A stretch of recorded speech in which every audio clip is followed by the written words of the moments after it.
तमिलनाडु के मदुरई जिले में तिरुपरमकुंद्रम पहाड़ी पर स्थित दीपाथौन एक प्राचीन पत्थर का दीप स्तंभ है। ये विवाद हाल ही में कार्तिकेय दीपम त्योहार के दौरान दीप जलाने के स्थान को लेकर सुर्खियों में आया। ये मामला धार्मिक परंपरा, सांप्रदायिक सद्भाव और ऐतिहासिक अधिकारों के बीच टकराव का प्रतीक बन गया है। हद तब हो गई जब तमिलनाडु हाईकोर्ट के फैसले को सरकार ने मानने से इनकार कर दिया। भारत में सेक्युलरिज्म की बात करने वाले राजनीतिक दल पौराणिक परंपरा के पक्ष में निर्णय सुनाने वाले जज के खिलाफ हो गए।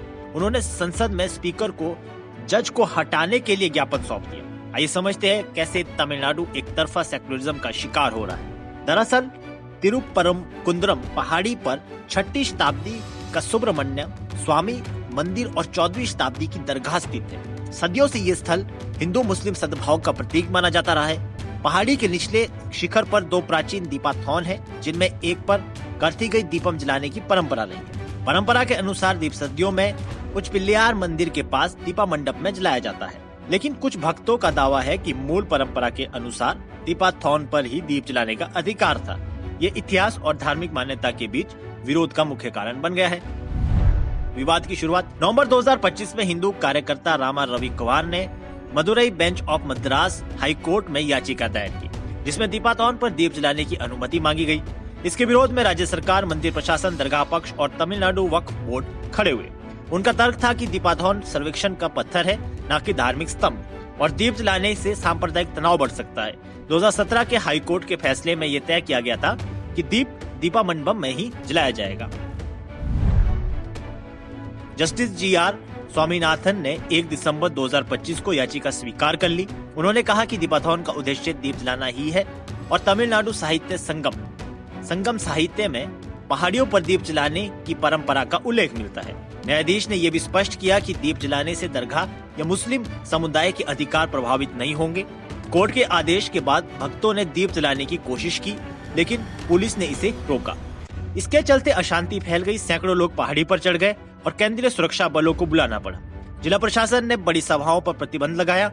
राज्य सरकार ने 4 दिसंबर को सुप्रीम कोर्ट में अपील दायर की। 5 दिसंबर को राज्य के वकील ने जल्द सुनवाई की मांग की, लेकिन याचिकाकर्ताओं के वकील ने इसे ड्रामा बताया। इस बीच DMK के सांसदों ने जस्टिस स्वामीनाथन के खिलाफ महाभियोग प्रस्ताव लाने की योजना बनाई, क्योंकि उनका आदेश 2017 फैसले को उल्टाता है। बता दें कि तमिलनाडु पुरातत्व विभाग ने दीपाथौन का सर्वेक्षण शुरू कर दिया है, ताकि ये तय किया जा सके कि ये धार्मिक स्तंभ या सर्वे पत्थर है। ये रिपोर्ट अदालत में सबूत के तौर पर पेश की जाएगी।